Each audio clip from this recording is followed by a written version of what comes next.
Всем добрый день. Шкода Rapid 18 год. Поменял колодки на барабанах. И, как это очень часто встречается, они засвистели. Они даже не засвистели, а начали гудеть, как будто пароход рядом плывет. Искал в интернете и пяточки смазать, и еще что-то там. В общем, ерунда всякая. Вот. Посмотрел на оригинальные, они стоят 10 800. Ну, дороговато как бы для комплекта колодок. Вот, но у них вот этот пазик стесанный уже, то есть небольшая проточка есть под углом 45 градусов.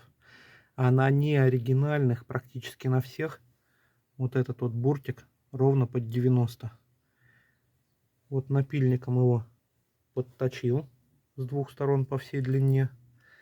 Что происходит?